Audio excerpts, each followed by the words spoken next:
Hello, good morning. Today is May 20, 2026 and this is my day 2 na wala na akong work. Isasama ko kayo sa magiging journey ko kung paano ba maging freelancer dito sa Abu Dhabi, UAE. So, second day ko pa lang na wala akong work kasi kasama ko sa mga natanggal sa airport nakaraan for some reason. So, next time isi-share ko yun sa inyo. Medyo sobrang painful pa siya ngayon. Pero, ayun, kailangan natin mag-move on and sama ko kayo sa magiging journey ko for my daily life.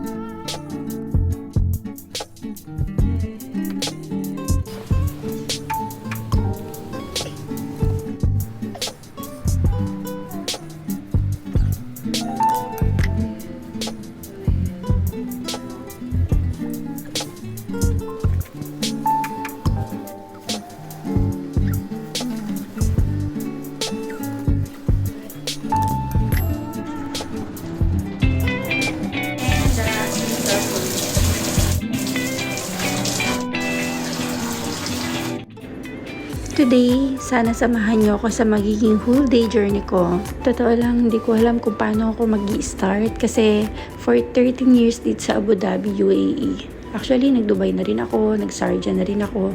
Pero first time ko sa 13 years na hindi ako nag-decide na para mawalan ng work. So, nakahanga ko paano ba ako magsisimula kasi syempre hindi naman natatapos ang bills.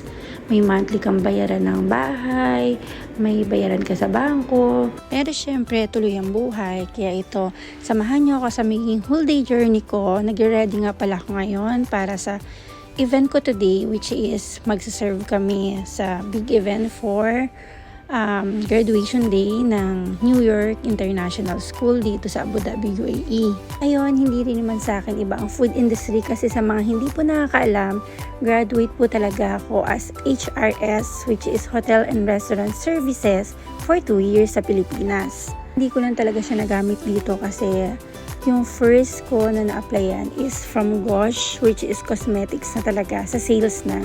So, para nagdire-diretso na siya. And dahil big event siya today, ma-assign kami pala sa big arena. May hairdress siya na required lang. Yung clip lang na yan talaga. And then, kailangan slick lang yung pagkaka-tie mo ng hair mo. And, kaya yan. So, ngayon, aalis na rin ako. Kaya samahan niyo ako. So, ang call time namin is around 12 p.m. So, kainitan, katirikan ng araw. Ayan, naglakad lang ako kasi I'm leaving kasi sa Electra Street, Abu Dhabi, UAE. And yung location lang naman na pupuntahan namin para sunduin kami ng car lift is around like 15 minutes walking lang naman. So, yan. Nag-walk na lang din ako papunta sa location. Alam niyo ba, habang naglalakad ako dyan, nagre-reflect lahat sa mind ko kung ano ba talagang sitwasyon ko ngayon na medyo magulo pa rin. Pero lagi ko nilalagay sa mind ko, kaya mo yan, magpakatatag ka, pagsubok lang yan. Ito.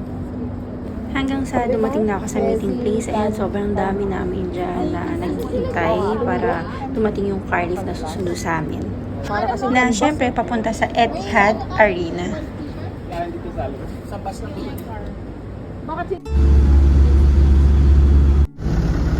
And here we are, Etihad Arena. And ayan, bago ka pumasok, may ibibigay sa'yo na para kang pumunta sa mga park. Yan. So, bibigay yan sa'yo sa guardhouse. And may checking din pala dyan ng bags, yung parang sa airport. And pagdating namin, nag-segregate na sila, nagbigay na sila sa amin ng mga uniform. Na yun nga yung uniform namin, may top siya na free na long sleeve, and then pants na maong, and apron. And hanggang sa nag-fitting na ako, hindi ko na rin tinanggal talaga yung mga panloob ko. Yung t-shirt ko, hindi ko na yung tinanggal. Hindi ko na rin tinanggal yung pati yung pants ko. Kasi large size yung mga nakuha kong damit. So, sobrang luwag niya sa akin. Kaya yan, pinagdoble-doble ko na lang siya. Pero alam mo, ang cute din naman yung suot-suot ko na.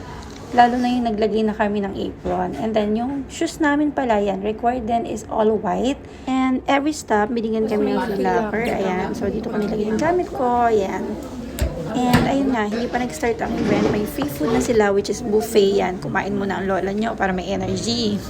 Ito yung mismong venue. Hindi ako na masyado nakapag-video dyan kasi talagang bawal. And hanggang sa matapos na ang event yan, nagsasoli na kami ng uniform namin. Dito yung mismong line para sa uniform. Kasi kapag di ka dyan nakapag-sign, so syempre mapipending yung salary mo daw. Kaya kailangan mo bigay yung pinaka-uniform na ginamit mo. Ano mo maganda sa event na to, hindi ka talaga makakaramdam ng pagod. Matagal lang yung waiting ng mismong event kasi may doon, may graduation, ganyan. Pero yung mismong ginawa namin, ang sinerve lang talaga namin is dessert, which is small pieces lang siya kasi mga student lang yung mga mismong client ng event. So, unlike nung dati ko napuntahan, mga heavy meals talaga. Pero ito, sobrang gaan and nag-enjoy talaga din ako. Hindi siya nakakapagod, tsaka ang saya pa ng mga mababait pa yung mga kasama ko, kaya sobrang nag-enjoy din ako. Ayan, so yan, nagsasegregate na kami ng mga gamit namin. Yan, dyan ulit yung line para sa uniform. Yan, inabot ko na yun sa akin. So, sabi nila, kailangan lang daw i-circle yung mismong name mo. Yes, para hindi mapending yung magiging salary mo.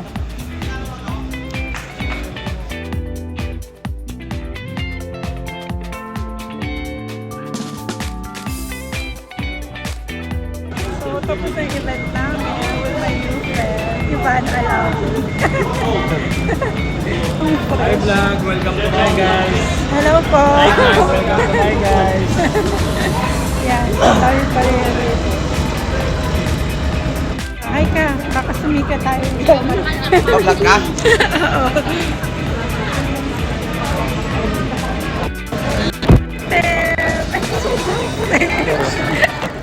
Hindi ka na ba? Hindi ka na. Lakad na tayo. Yan, tapos yung event namin. Thank you so much. Nag-start kami ng, ano bang oras yun? 12. Ano oras tayo nag-start? 12, di ba? Tapos, pero yung event, yung event, 7, no? 7. Ay, 8. Nag-start kami yung natapos. food. Tapos, natapos siya 9:40. Pwede na. Beshi, ang fresh pa rin. Parang wala nangyari. farm. Ano magiging standard dun sa ano? Ang profile. Ay, Diyan na sila. Nababa na. Go! Have you seen the bus outside? And that's all for today's video. Thank you so much sa panonood nyo and pagsama nyo sa journey ko today. And sana wag po kayo magsawa sa mga upcoming videos ko pa po na ipopost soon. Thank you! And before pa ako matapos yung video na to, hinatid kami ng car lift namin sa kanya-kanya namin location and nakita ko pa itong dalawa kong kaibigan before sa sales industry. So, sobrang na-miss ko sila. And see you again for my next video. Thank you!